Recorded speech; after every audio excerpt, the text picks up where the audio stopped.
Je vous souhaite la bienvenue dans cette nouvelle émission consacrée à l'actualité automobile. Nous entamons ensemble une nouvelle semaine d'information, celle du 28 octobre 2025. Aujourd'hui, plusieurs sujets majeurs seront abordés, parmi lesquels la situation préoccupante de la marque française DS, appartenant au groupe Stellantis, qui traverse une période particulièrement difficile. Nous évoquerons également les nouvelles motorisations introduites par Mercedes sur le marché français, ainsi que la situation financière critique de Porsche, dont les résultats récents suscitent une vive inquiétude. Nous aborderons par ailleurs les difficultés rencontrées par Rivian, constructeur américain de véhicules électriques étroitement lié au groupe Volkswagen et qui vient d'annoncer d'importantes suppressions d'emplois. Enfin, nous terminerons cette analyse avec Alpine, qui vient de dévoiler les tarifs de son tout premier SUV électrique, l'A390, un modèle stratégique pour l'avenir de la marque. Commençons par DS Automobile, marque que l'on n'avait pas évoquée depuis un certain temps. Sa situation est loin d'être réjouissante. Sur les 8 premiers mois de l'année 2025, les ventes ont chuté de près de 20% à l'échelle européenne par rapport à la même période de 2024. En France, où l'on pourrait supposer un meilleur maintien grâce au patriotisme industriel, la tendance n'est guère différente, avec une baisse de 20 et 1,6% entre janvier et septembre 2025, soit à peine 11 000 véhicules écoulés. Il s'agit d'une chute de plus de 50% comparée aux chiffres de 2014.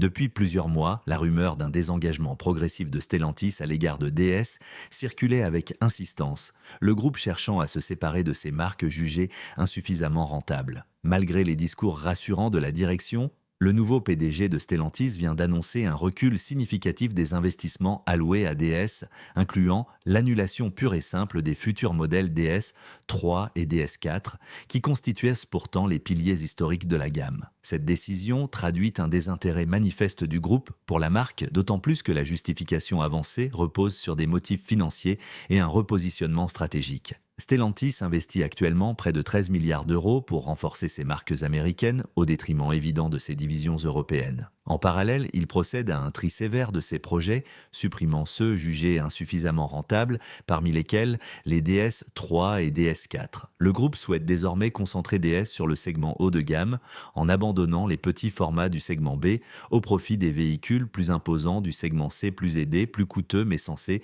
dégager une meilleure marge. Cette orientation stratégique interroge notamment parce que Stellantis faisait jusqu'ici pression sur les institutions européennes pour relancer les citadines et compacts accessibles, dans l'espoir de regagner des volumes. Concrètement, cela signifie que la marque DS n'aura plus de nouveaux modèles significatifs avant l'arrivée de la DS 7 restylée prévue pour 2026 et la DS 8, seul modèle haut de gamme maintenu à ce jour. Les concessions risquent donc de traverser plusieurs années de disette, jusqu'en 2028 voire 2029, sauf si des projets actuellement tenus secrets parviennent à voir le jour. Ce désengagement n'est pas un cas isolé au sein du groupe. Alfa Romeo repousse sans cesse le lancement de ses modèles Giulia et Stelvio.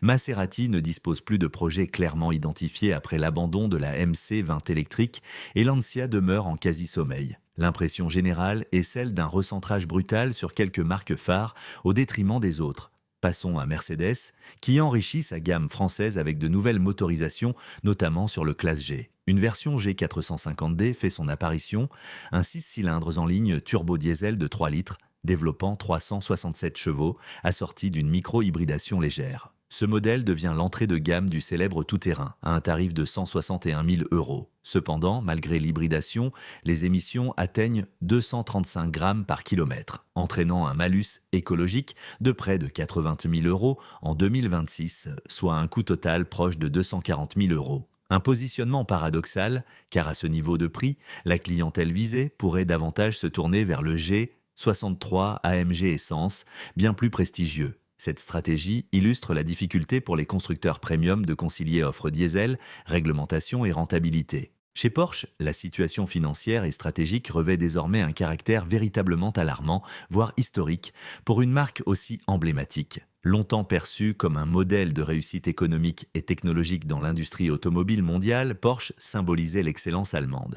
Des marges bénéficiaires records, une rentabilité exemplaire dépassant parfois les 18% nets et une image de prestige solidement ancrée. Pourtant, les récents résultats du troisième trimestre 2025 marquent une rupture brutale avec cette prospérité passée. Le constructeur a annoncé une perte nette avoisinant 1 milliard d'euros sur la période, renversant totalement une tendance jusque-là florissante. Sur l'ensemble de l'année, le bénéfice cumulé ne s'élèverait plus qu'à environ 40 millions d'euros, soit une chute vertigineuse de près de 95% par rapport à 2024. Cette contraction dramatique n'est pas simplement le signe d'une mauvaise passe conjoncturelle, elle met en lumière les failles profondes d'une stratégie mal anticipée. Le cœur du problème réside dans la gestion précipitée de la transition énergétique. Porsche avait misé massivement sur l'électrification avec la Taycan, la Macan EV ou encore les projets dérivés de la plateforme PPE développée conjointement avec Audi.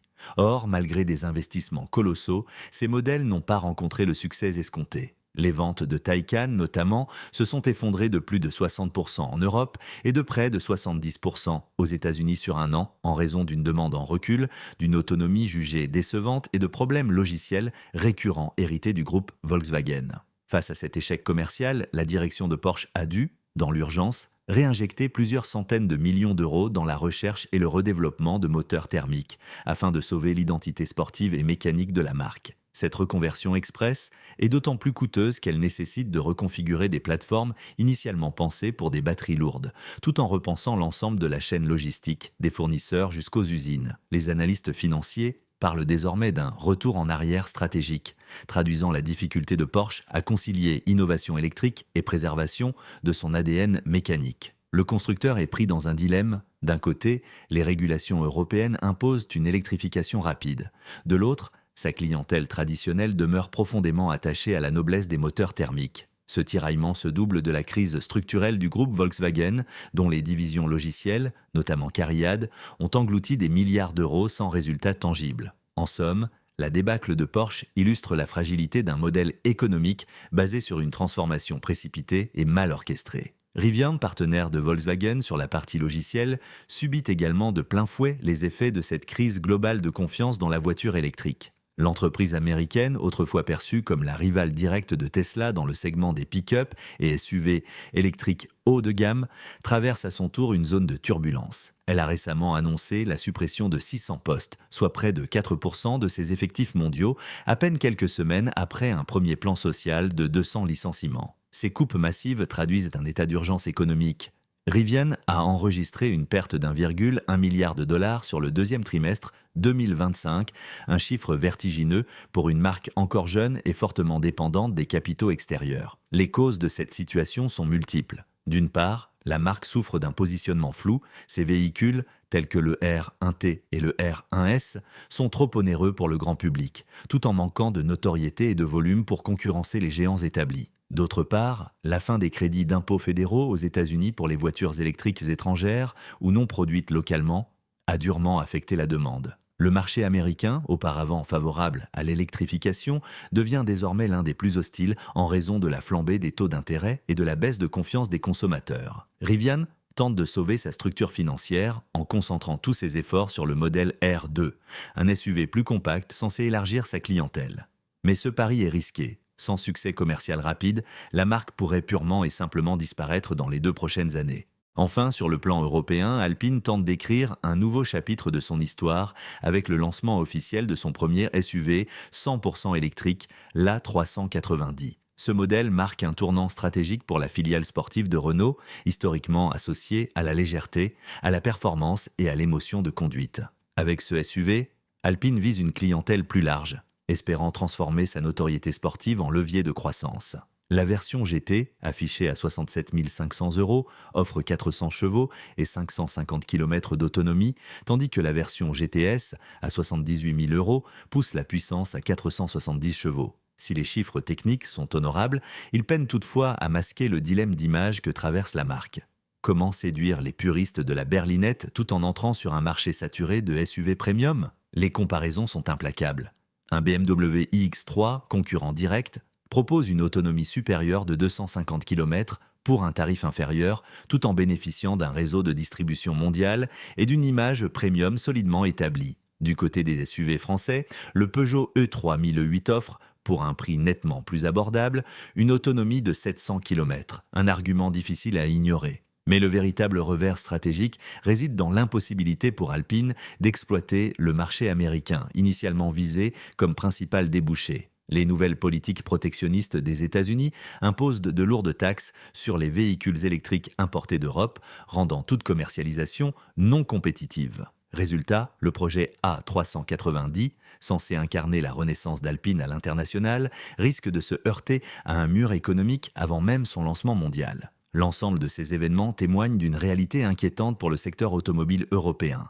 Un affaiblissement structurel face à la concurrence mondiale. Entre désengagements des grands groupes, repositionnement précipité et désillusion autour de l'électrification, l'industrie traverse une mutation douloureuse. Les prochains mois seront déterminants. Certaines marques tenteront de se réinventer à travers une hybridation raisonnée ou une relocalisation stratégique, tandis que d'autres, fragilisés par des choix incohérents, pourraient disparaître ou être absorbés. Ce moment charnière marque la fin d'une époque, celle où l'innovation technique seule suffisait à garantir le succès, et l'entrée dans une ère nouvelle, dominée par la sobriété économique, la lucidité industrielle et la survie des plus adaptables.